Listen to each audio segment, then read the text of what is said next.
Olá, tudo bem com você? Espero que sim. Eu sou Fábio Costa e nesta segunda-feira temos mais um In Memoriam aqui no nosso canal do Observatório da TV no YouTube, canal este no qual eu peço sempre a todos vocês, nossos espectadores, que caso não tenham feito ainda a sua inscrição, que façam e ativem também as notificações do canal. Assim, quando nós trouxermos conteúdos novos, vocês já são avisados e não perdem nada, tá? Nesta semana, o In Memoriam, aproveitando a chegada da novela Roda de Fogo ao Globoplay, né, que ocorreu na segunda-feira, dia 26 de abril, e também a exibição de A Viagem no canal Viva, o In Memoriam relembra uma atriz que esteve presente nessas duas novelas e em outras mais, e que é uma grande saudade já há quase 19 anos, né? Ela que faleceu em 2002. Eu estou falando de Yara Cortes. Yara Cortes, em Roda de Fogo, interpreta a Dona Joana Garcês, que tem um bar, né? E criou sozinha, praticamente, né? Já é viúva há bastante tempo, e criou sozinha o seu neto Pedro, que é o papel do Felipe Camargo, porque a filha dela, Maura, a Eva Vilma, vive na Europa há bastante tempo também para tratar de problemas, traumas que ela tem por ter sido torturada na época da ditadura militar aqui no Brasil. A novela foi feita em 1986, não é? É do Lauro César Muniz e também do Marcílio Moraes. E em A Viagem, Yara Cortes interpretou a Dona Maroca, que é a mãe da Diná, a Cristiane Torlone, né? Mãe do Raul, o Miguel Falabella, né? Houve um vídeo qualquer aí, que eu não vou me lembrar agora qual, em que eu, por engano, chamei o Raul de Mauro, né? E as pessoas comentam, não é Mauro, é Raul. Eu, na hora, confundi com o outro personagem do Falabella, que é o Mauro, em Cara e Coroa. E acabei, mas né? O Miguel Falabella é o Raul. Dona Maroca também é mãe da Estela, a Lucinha Lins, e do Alexandre, o sempre lembrado Alexandre, o Guilherme Fontes, né? Yara Cortes não se chamava Yara Cortes, esse era um nome artístico que foi dado a ela no final da década de 40 por um literato acadêmico da ABL, né? Imortal da Academia Brasileira de Letras, Raimundo Magalhães Júnior. Ela se chamava Odete Cipriano Serpa. Nasceu no Rio de Janeiro em 22 de setembro de 1921. Portanto, daqui a alguns meses, né? Celebrando aí o centenário de Yara Cortes. Ela era filha de um casal português, Dona Alexandrina e o senhor Manuel Tomás, né? E perdeu a mãe com 9 anos de idade. Por conta da perda da mãe, ela foi internada, né, num instituto de educação, né, se tornou interna eu anotei aqui, do Internato Santa Teresa de Jesus, onde ela ficou até os 18, quase 19 anos de idade. E lá ela nutriu o sonho de ser concertista, quando ela se formasse, digamos assim, né? Mas o seu padrinho, que tinha uma grande ascendência sobre ela, sobre a família, enfim, desejava que ela fosse estudar química e trabalhasse com ele em negócios que ele desenvolvia. Mas Yara não quis, né? Ela desejava seguir a carreira artística, que não era bem vista, né? Nós estamos falando aí do final dos anos 30, né? E ela teve o apoio do pai para não estudar química, pegou com o pai coisas às quais ela tinha direito do inventário da mãe, né? E foi viver com uma amiga, alugou um quarto, alugou uma casa, enfim, foi viver com uma amiga dela, do tempo do internato também, que havia saído junto com ela, né? E começou a querer trabalhar para ganhar a vida, né? Ao longo dos anos 40, ela trabalhou em diversas atividades. Foi comissária de bordo, ou aeromoça, né? Foi enfermeira voluntária, trabalhou inclusive na base militar no Rio Grande do Norte, Paranamirim, salvo erro, né? Cuja realidade é mostrada ali, né, de maneira, né, num filme do Luiz Carlos Lacerda, For All Trampolim da Vitória, né, se eu não estou me confundindo. E ela também trabalhou como telefonista internacional, já que falava mais de um idioma, não é? E chegou a trabalhar também, o primeiro emprego dela quando quis ser dona do seu próprio nariz foi numa fábrica de xaropes para sucos. E ela detestava, dizia que sentia nojo, né? Do cheiro, enfim. Nessa época de vários empregos, e Yara, que era de uma família de posses, né? Embora órfã de mãe muito pequena, enfim, a família tinha posses, ela foi convencida por essa amiga com quem ela morava a participar de um concurso para descobrir um novo talento de atriz que era feito em parceria por um jornal chamado A Noite, né? Pela Rádio Nacional, a potência do rádio aqui do Brasil, né? E também pela companhia de teatro liderada pelos atores Dulcina de Moraes e Odilon Esteves, né? Odilon Marinho, salvo erro. Pois bem, e Yara venceu esse concurso e foi lançada profissionalmente como atriz em 1948 na peça Mulheres, né? Também chegou a trabalhar depois na companhia do Teatro dos Sete com Fernanda Montenegro, Fernando Torres, Ítalo Rossi, Sérgio Brito, enfim, né? Também estreou no cinema por essa época, mas cinema ela fez muito pouco. Trabalhou essencialmente na televisão mesmo, em dezenas de personagens, né?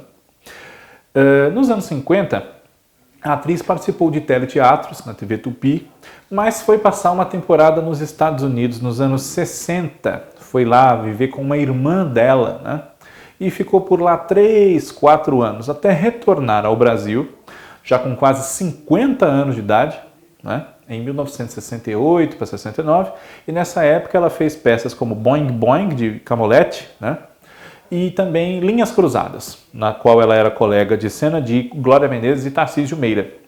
E fez a sua primeira novela diária também nessa época, em 1969, de Jeanette Claire, Os Acorrentados, na TV Rio, no papel de Dona Mônica, né? Logo em seguida, ela ingressou na TV Globo, primeiro fazendo uma pequena participação na novela Minha Doce Namorada, de Vicente Sess, como a Madame Jordão, e depois começou a fazer uma novela atrás da outra, até a década de 90, né? Ela foi Dona Sula em O Semideus, mais um trabalho com Jeanette Claire, entre 73 e 74, a mãe do Alexandre, que era o Francisco Coco, né?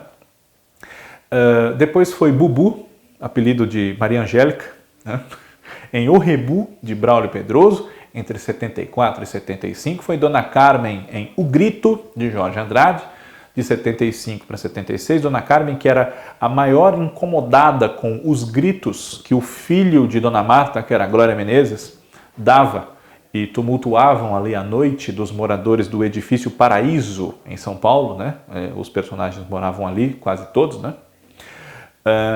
Temos aqui um TBT da TV sobre O Grito. Se você não viu, veja, pode procurar aqui na playlist, que é fácil de achar, tá? E em 76 veio a primeira grande chance da carreira de Yara Cortes na televisão, né? Ela já é uma senhora de quase 55 anos de idade. Ela foi escalada para protagonizar uma novela de Lauro César Muniz chamada O Casarão, ao lado de Mário Lago, que vivia seu marido, Atílio, e Paulo Gracindo, o grande amor da vida dela, João Maciel. A personagem se chamava Carolina. E na juventude da história era interpretada por Sandra Barsotti. E Yara Cortes foi muito elogiada por esse papel, né, no seu desempenho, não só ela, como esses colegas que eu citei e vários outros, né? É uma novela que conta a sua história em 3 épocas que não obedecem ordem cronológica, enfim, né?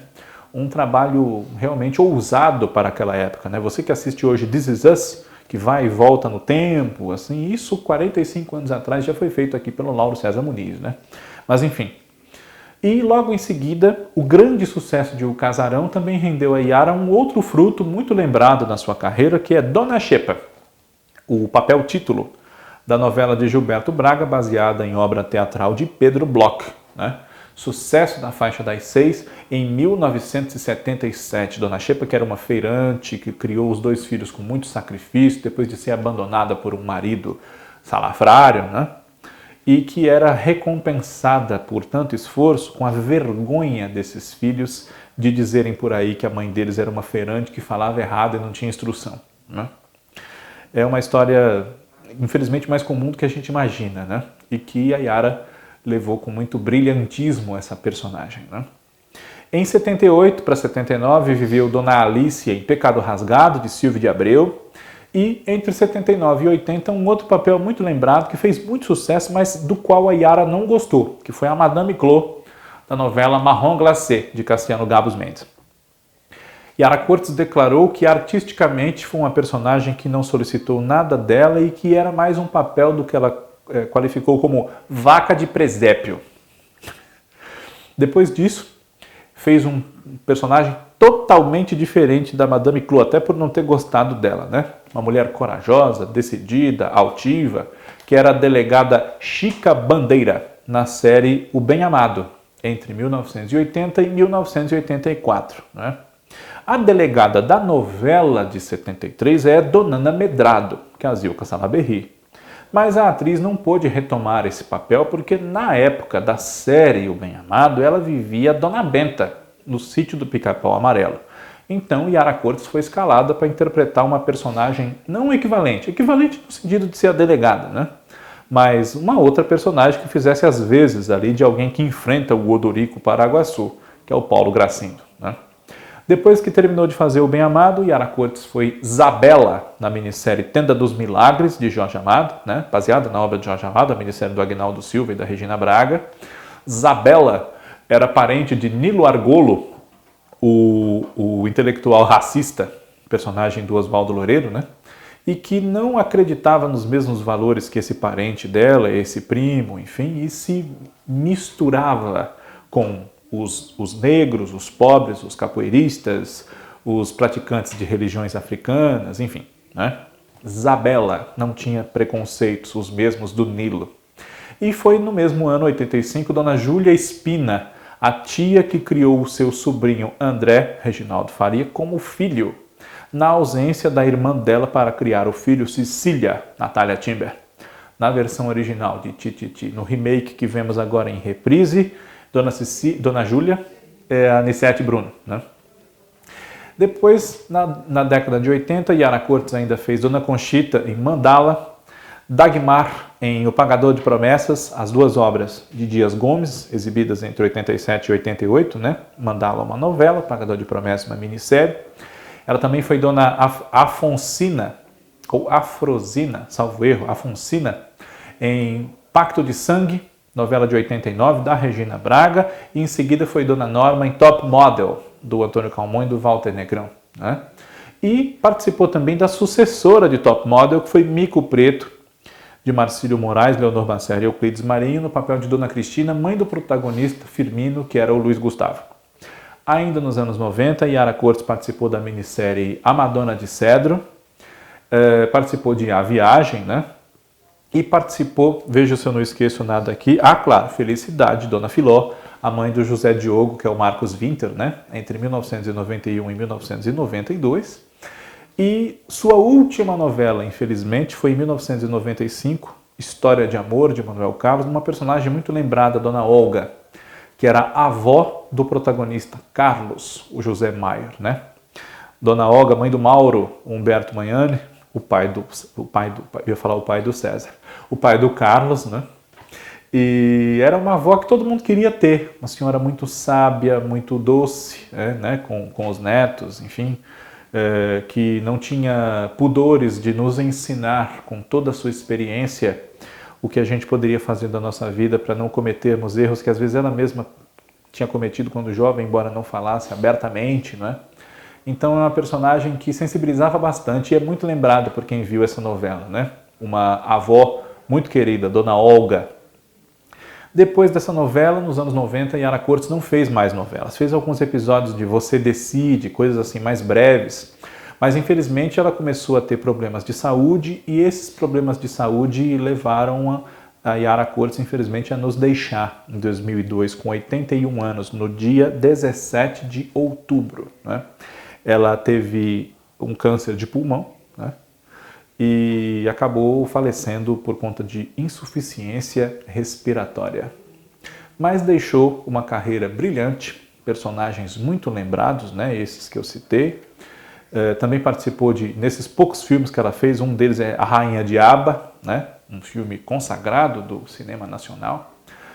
E é uma figura que seguramente brilha onde estiver, de onde ela estiver, e nós podemos reencontrar nas reprises e no Globoplay o talento de figuras tão importantes quanto Yara Cortes. In Memoriam volta semana que vem. Um abraço a todos vocês e até lá.